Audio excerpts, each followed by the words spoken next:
Madame, monsieur, bonsoir, c'est l'heure de votre rendez-vous quotidien avec l'actualité sur ATV. Au sommaire ce soir.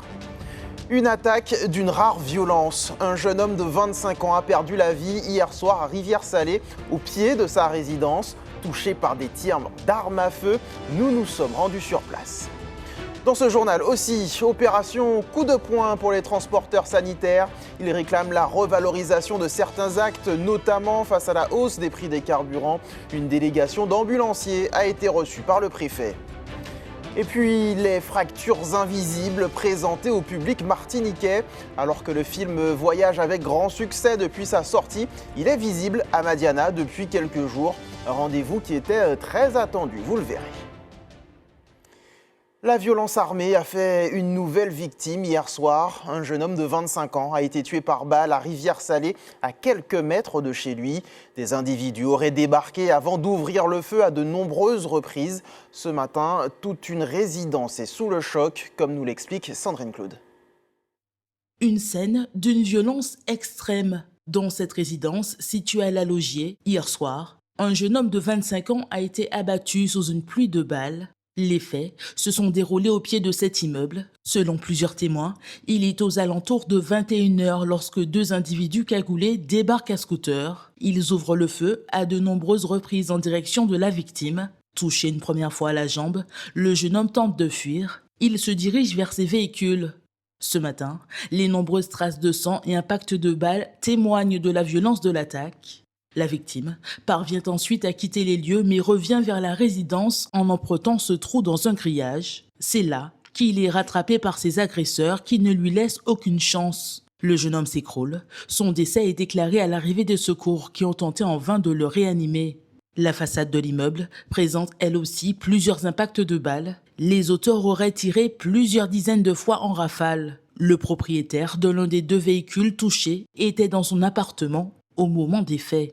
J'étais à l'intérieur, j'ai entendu tout simplement les impacts de coups de fusil et c'est quand je suis sorti par mon balcon, j'ai constaté les dégâts. Il a essayé de s'enfuir, ils sont courus après lui et puis voilà, c'est comme si on ne voulait pas le lâcher là.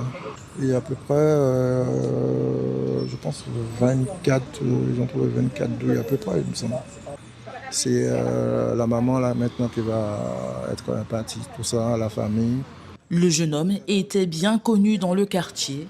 L'émotion est vive au sein de la résidence. C'est un enfant quand même, quelles que soient les circonstances, il était très gentil, respectueux surtout envers des grandes personnes. C'est bien triste hein, pour maman comme nous. La scène d'horreur qui s'est jouée hier soir laisse penser à une véritable exécution. Derrière l'émotion, c'est aussi l'ampleur de la violence qui choque. Pourquoi des gens viennent avec des armes de guerre pour tirer sur des gens ici? On n'est pas en guerre. Hein. Ça va trop loin, hein, la violence des armes, hein, ça va trop loin. Tous les jours, on entend un jeune mort par fusil. On commence à s'habituer avec ça. Voilà. Ça devient une coutume, ça devient une habitude. Que des fois, le problème qui se passe, que des fois, qu'on pense même que ce sont des pétards. Vous voyez? Une nouvelle fusillade qui relance les inquiétudes face à la montée de la violence armée. C'est le 9e homicide en Martinique depuis le début de l'année. Une enquête est en cours. Les auteurs des faits sont activement recherchés. À la une aussi de l'actualité, les avocats de Martinique sont toujours en grève. Ils protestent contre le projet de loi sûre porté par Gérald Darmanin. Le mouvement social est reconduit jusqu'au 13 avril. Mais que comporte ce texte? Quelles mesures sont remises en cause par les robes noires? Élément de réponse avec Sandrine Claude.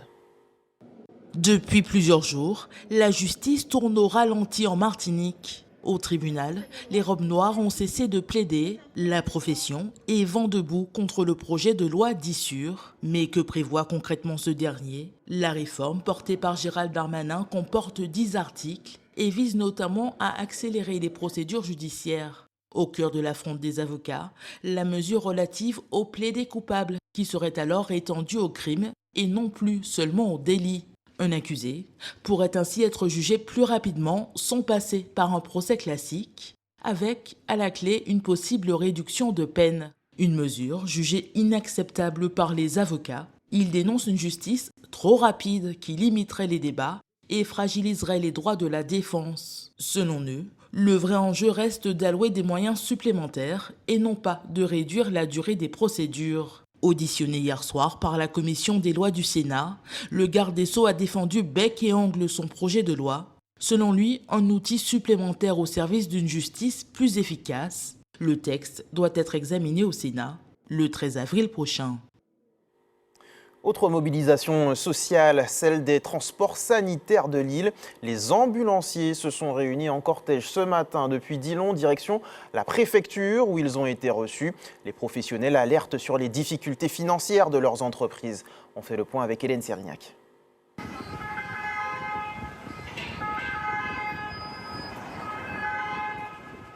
Devant la préfecture, les sirènes résonnent. Pour les ambulanciers, il s'agit d'un cri du cœur, leur profession est en danger. Face à la hausse des coûts, ils demandent une revalorisation du montant de leurs prestations par la CGSS. Les coûts ont augmenté depuis la période du Covid, mais c'est vrai que depuis quelques temps, c'est une hausse vertigineuse en fait, du coût du carburant qui a augmenté, qui impacte en fait l'activité essentielle. Le coût des véhicules aussi a augmenté, le coût des pièces détachées aussi a augmenté. Cette problématique est commune aux ambulanciers de la France entière. Il s'agit d'une mobilisation nationale. À l'échelle locale, les professionnels du secteur réclament aussi, en vain, de nouveaux agréments de l'ARS pour pérenniser leur activité.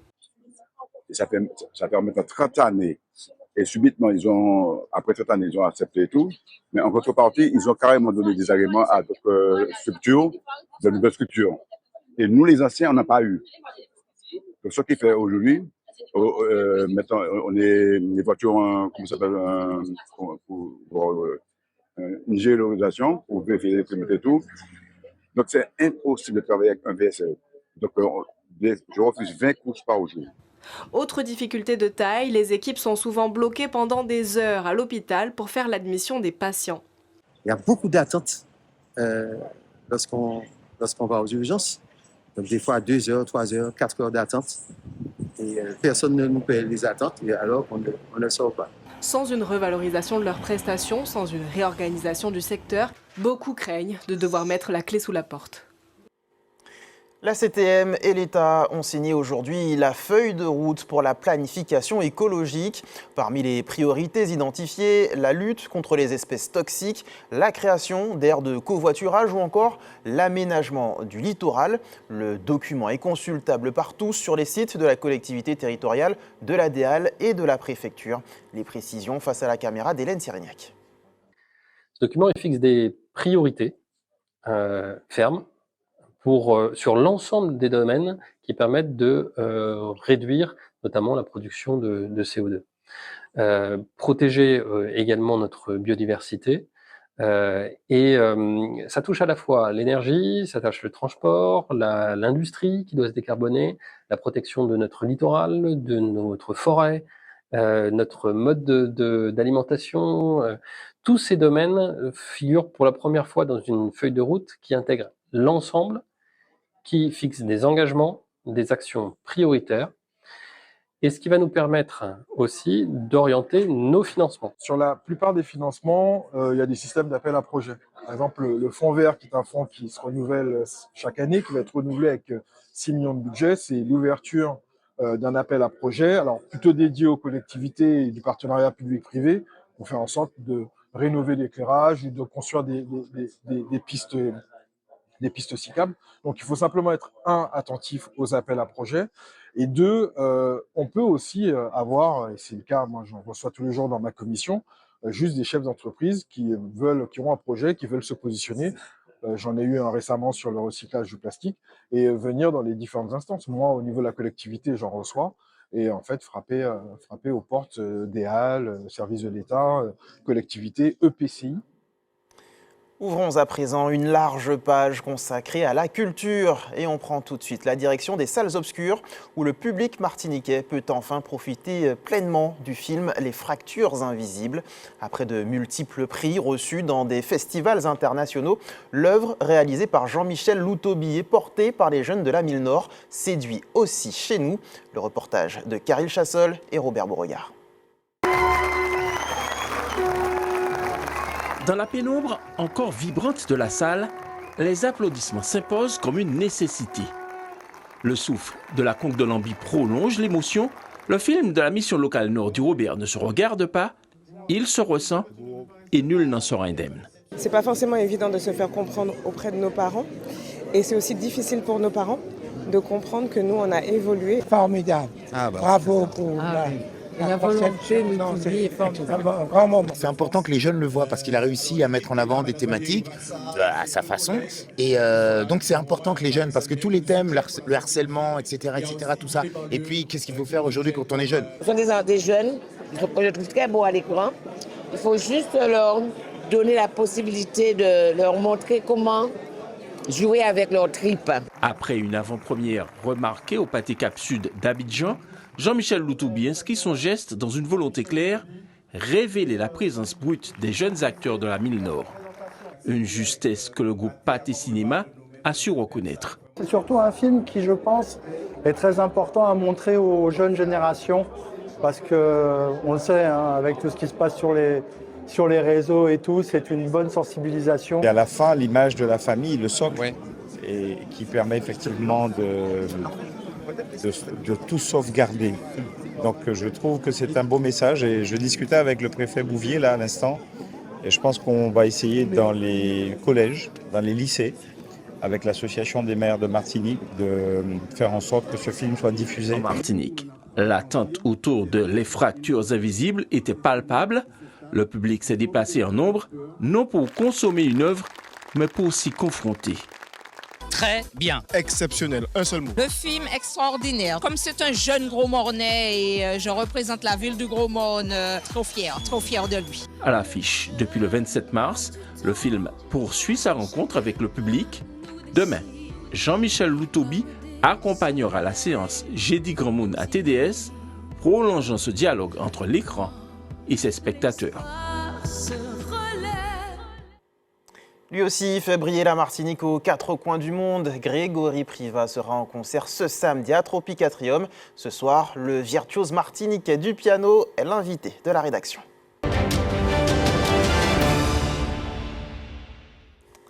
Bonsoir Grégory Priva. Bonsoir. Merci d'avoir accepté notre invitation.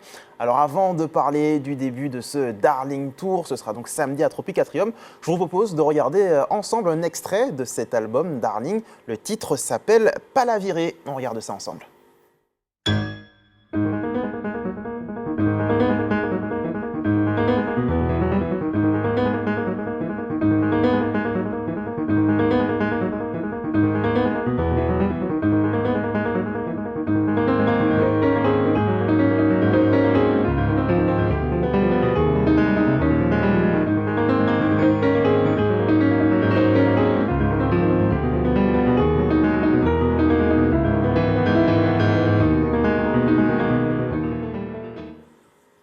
Pour Pas la virée, deuxième extrait de cet album Darling. Parlez-nous déjà un petit peu de ce titre, Pas la virée. En fait, Pas la virée, c'est un titre que j'ai en tout cas imaginé comme une sorte de claque en fait. Et je pense que dans la vie, il y a des claques qui font du bien. J'aime axer ma musique sur les bonnes vibrations. Et voilà, en fait, en tant qu'artiste, parfois on a besoin de ça pour avancer. Et je pense que je suis dans une partie de ma carrière où voilà, j'ai envie de progresser. Donc Pas la virée qui s'inscrit dans un cadre plus large de cet album, ce dernier album, Darling. Pourquoi Darling ? Justement, Darling, pour moi, c'est un album que j'ai voulu axer sur le thème de l'amour. Je pense que c'est important quand même, en tant qu'artiste, de parler d'amour, de parler de bonnes vibrations, de bonne humeur. J'en voyais un peu l'actualité qui est aujourd'hui vraiment très très triste avec toute cette violence, toutes ces guerres. Et voilà, Darling, c'est l'amour aussi que je reçois de mon public partout où je vais, dans le monde entier. Voilà, en Europe, j'ai la chance de jouer partout. Le jazz me donne cette chance, effectivement. Aujourd'hui, voilà, le Darling Tour commence en Martinique. J'ai envie de dire c'est une première mondiale, un petit peu. Voilà, donc je suis martiniquais, je suis très fier de rentrer en Martinique pour commencer ce Darling Tour. Avec donc un rendez-vous samedi à Tropicatrium, un Darling Tour qui va se poursuivre avec notamment le Casino de Paris le 13 juin prochain, si je dis pas de bêtises. Parlez-nous de cette tournée. En fait, justement, il y a cette date du 13 juin au Casino de Paris. Pour moi, c'est un challenge. Bon, j'en parle vraiment, j'ai un peu les frissons parce que c'est une salle qui est quand même qui est une grande salle, une salle historique. Mais j'ai envie d'aller plus loin en tant qu'artiste. Je parlais justement de ce temps, de ce timing en fait de ma carrière. Je pense que si c'est pas maintenant, je le ferai jamais. Donc aujourd'hui, je suis accompagné. J'ai ces productions que je salue au passage, qui m'accompagnent et qui me donnent les possibilités, les moyens de voir loin, de voir grand. Donc voilà, aujourd'hui, c'est mon ambition. Vous vous dévoilez plus dans ce dernier projet ? Oui, complètement. J'ai envie de dire que Darling, comme je le disais, ça part d'une chanson d'amour. Et donc je parle effectivement de ma vie personnelle aussi, de l'amour, les moments glorieux comme les moments un peu plus tristes. Je parle aussi de toute forme d'amour, comme l'amour familial. J'ai fait une chanson pour ma maman. J'ai eu la chance de travailler avec mon père, mais là, je voulais vraiment lui adresser cette chanson à ma mère. Et je parle aussi de ma timidité, en fait, dans certains morceaux. Plus jeune, j'étais un peu plus timide, j'avais un peu du mal à m'ouvrir sur le monde. Aujourd'hui, la musique me permet de faire ça, de m'ouvrir et puis de donner aussi aux gens. Je pense que les gens ont besoin de ça. Question très, très terre à terre peut-être, mais je pense aussi à ceux qui ne sont pas forcément sensibilisés au piano. Comment est-ce qu'on transmet toutes ces émotions différentes que vous avez évoquées avec ces quelques touches ? Je pense qu'au-delà de l'instrument, j'essaie de me connecter avec mon public. Quand je joue, quand je monte sur scène, je sens une vibration. Chaque concert, pour moi, est une célébration. On rentre en connexion avec tout le monde. En fait, pour ce concert, je suis seul, mais en même temps, je me connecte à tout le monde, donc on est tous ensemble. Et c'est vrai qu'avec cet album, d'autant plus, parce que c'est vraiment une musique très intimiste. Je prends vraiment au fond de moi pour donner, comme je le disais, tout cet amour que je reçois, les gens qui viennent après les concerts pour me dire qu'ils ont ressenti, j'ai envie de leur redonner ça. Et donc le piano n'est pas une limite, c'est vraiment un médium, un moyen de transmettre aux gens et je pense que ça parle à tout le monde. Aujourd'hui, le jazz peut avoir une image un peu élitiste, malheureusement, mais ce que j'ai envie de faire, c'est vraiment donner, avoir un message général, universel en fait, que tout le monde peut comprendre, jeune, vieux, homme, femme, je pense que tout le monde peut s'y retrouver. Vous serez seul en scène, donc pas forcément d'invités pour cette tournée. On a vu notamment ces derniers mois que vous avez beaucoup collaboré avec des artistes de grand talent. Sur cette tournée, y aura-t-il des petites choses, des petites surprises à découvrir? Il y aura évidemment des surprises, mais le concept de Darling, c'est la connexion avec mon public. C'est vraiment l'artiste avec son public. Voilà, c'est ça. Eh bien, merci beaucoup, Grégory Privat. Rendez-vous donc samedi à Tropic Atrium pour cette première mondiale, le début du Darling Tour. Exactement. Merci encore d'avoir accepté notre invitation. Après la musique et le 7e art, focus sur un spectacle qui fait danser les fantômes. Oui, vous avez bien entendu, Pilographie est une comédie qui mêle univers magique et illusion. Un spectacle inspiré des jeux enfantins, mais qui s'adresse également aux adultes. Loïc Régis a assisté aux répétitions de la compagnie La Bazooka ce matin.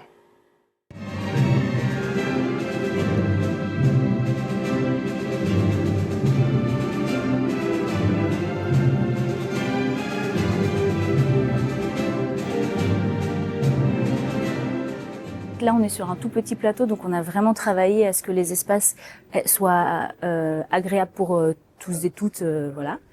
Et après, c'est un spectacle qui joue sur le vent, donc en fait aussi, on travaille sur la verticalité et sur comment on se transmet ce vent-là.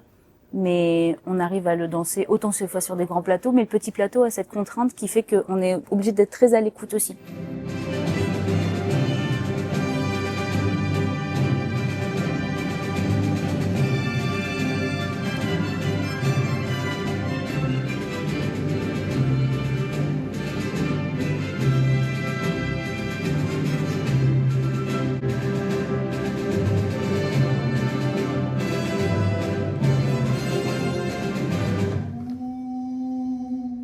Donc les danseurs, moi ce que je leur demande, c'est d'être le plus moelleux possible, le plus évanescent possible, le plus léger possible, et tout en même temps d'avoir une forme de densité. C'est-à-dire que dans le fantôme, il n'y a pas que le côté évanescent, il y a aussi quand même, c'est pour ça que ça s'appelle pilographie. Au début, on a vraiment travaillé avec des oreillers sur cette manière, cette matière qui est très spécifique en fait, qui est à la fois très légère, mais en même temps qui a un poids, qui est assez élastique.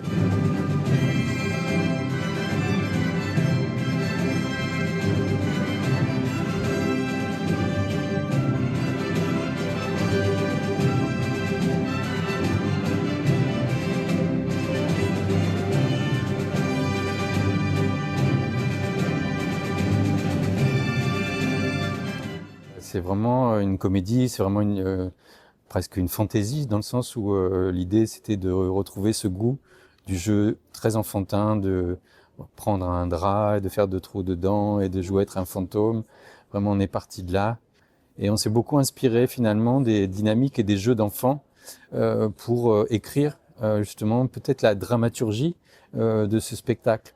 Donc voilà, il y a beaucoup de dynamique, beaucoup d'interactions entre ces fantômes qui reste très, très enfantin, voilà. Et voilà, on a voulu provoquer ce spectacle aussi pour parler aux adultes, pour qu'ils retrouvent aussi leur âme d'enfant et qu'ils dialoguent avec les enfants.